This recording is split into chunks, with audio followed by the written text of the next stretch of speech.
trait de caractère 1. Celui qui colporte sur son prochain enfreint un interdit, tel que cela est écrit. Ne va point colportant le mal parmi les tiens. Bien que l'auteur de cette transgression ne soit pas sanctionné par la flagellation, il s'agit d'une grave faute qui peut provoquer la mort de beaucoup de Juifs. C'est la raison pour laquelle l'interdit « ne sois pas indifférent au danger de ton prochain » est juxtaposé à celui du colportage. Il n'y a qu'à constater les événements survenus à l'époque de Doeg du Méen. Plus, qu'appelle-t-on un colporteur? Celui qui récolte toutes sortes d'informations sensibles et les communique à l'un et à l'autre en disant « un tel a dit ceci et cela ». J'ai entendu telle ou telle chose sur un tel. Même si tout ce qu'il affirme est exact, ses propos provoquent la destruction du monde. Il existe une faute bien plus grave que celle du colportage, et qui est incluse dans cette interdiction, la médisance, lachon hara, c'est-à-dire émettre des propos négatifs sur son prochain, même s'ils sont tout à fait justes. En revanche, si l'information divulguée s'avère être un mensonge, cet acte relève de la calomnie et de la diffamation. Motzi shem ra.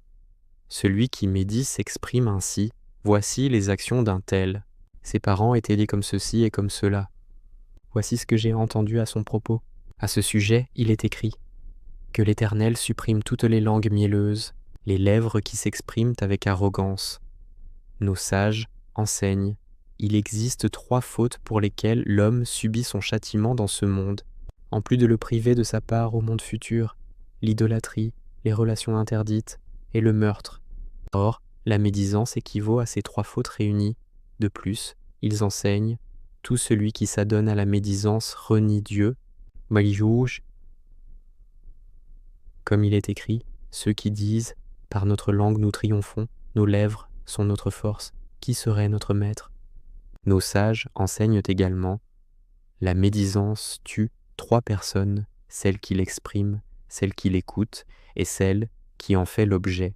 Celle qui l'écoute est plus répréhensible que celle qui l'émet. » Certaines paroles sont considérées comme de la poussière de médisance. Avak lakoni hara. Qu'est-ce que cela signifie? Par exemple, si une personne dit « Qui aurait cru qu'un tel agirait de la sorte aujourd'hui ?» Ou bien « Ne parlez pas d'un tel, je ne veux pas révéler ce qui s'est passé » ou d'autres propos du même type.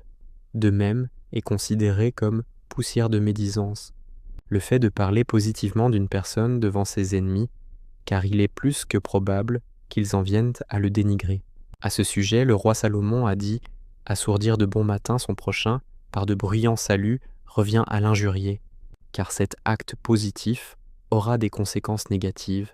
Cette interdiction concerne aussi celui qui prononce des paroles médisantes en plaisantant et avec légèreté, c'est-à-dire sans haine. » C'est à son sujet que le roi Salomon s'est exprimé dans sa grande sagesse, comme un dément qui lance des flèches meurtrières et dit « Mais je plaisantais ».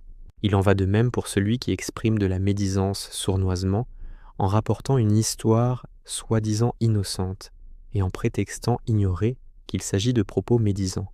Lorsqu'on lui en fait la remontrance, il se justifie « Je ne savais pas que ces propos étaient considérés comme de la médisance » ou « J'ignorais qu'il s'agissait d'un tel ».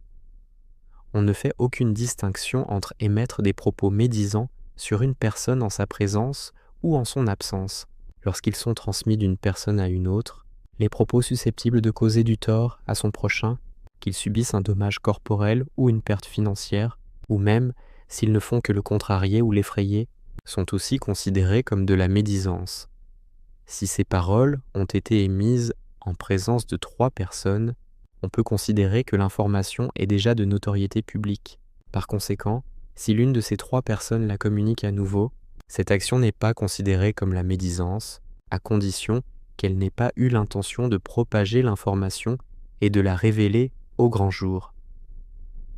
Toutes les personnes précitées sont des gens qui ont pris l'habitude de dire de la médisance, et il est interdit d'habiter à leur proximité. Inutile de préciser qu'il est d'autant plus interdit de s'asseoir en leur compagnie et d'écouter leur bavardage.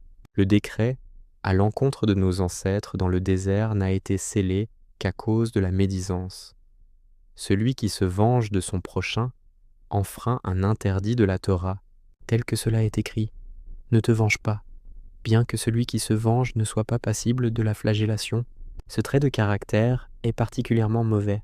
Il convient donc de se montrer indulgent et de pardonner en toutes circonstances, car toute personne ayant un peu de bon sens peut comprendre que rien ne justifie la vengeance, et que toutes les choses pour lesquelles on veut se venger sont vaines et insignifiantes. Qu'est-ce que la vengeance ? Un homme demande à son ami « Peux-tu me prêter ta pioche ?» Ce dernier lui répond « Je ne veux pas te la prêter. » Le lendemain, l'homme ayant refusé de rendre ce service a besoin d'emprunter une pioche. Il demande donc à son ami « Peux-tu me prêter ta pioche ?» Ce dernier lui rétorque « De la même manière que tu ne me l'as pas prêtée lorsque je te l'ai demandé, je ne te la prêterai pas non plus. » Cet acte entre dans le cadre de la vengeance. Lorsqu'il vient à son tour lui demander une pioche, l'homme s'étant vu refuser ce service la veille, doit au contraire la lui prêter de bon cœur et ne pas lui rendre la monnaie de sa pièce. Cette règle s'applique dans toutes les situations de ce genre. Le roi David déclara au sujet de ses qualités d'âme exemplaires « Si j'ai rendu la pareille à qui m'a fait du mal, et dépouillé qui m'a pris en haine sans motif. De même, tout celui qui garde rancune envers son prochain transgresse un interdit de la Torah, tel que cela est écrit. Ne garde pas rancune envers les membres de ton peuple. » Que signifie garder rancune ? Ruben dit à Simon « Peux-tu me louer cette maison ?» ou « Peux-tu me prêter ce bœuf ?» Simon refuse. Quelques jours plus tard, Simon vient emprunter ou louer quelque chose à Ruben. Ce dernier accepte, mais ne manque pas de lui dire « Tiens, je te le prête, je ne suis pas comme toi, et je ne te rendrai pas la monnaie de ta pièce. » Celui qui agit de la sorte transgresse l'interdiction de garder rancune. Au lieu de cela, il faut passer outre cet événement et ne plus en tenir compte à l'avenir.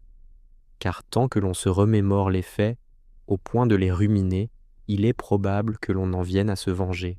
C'est la raison pour laquelle la Torah condamne la rancune, à un tel point qu'il faut parvenir à totalement effacer de son esprit le tort qui nous a été causé jusqu'à l'oublier.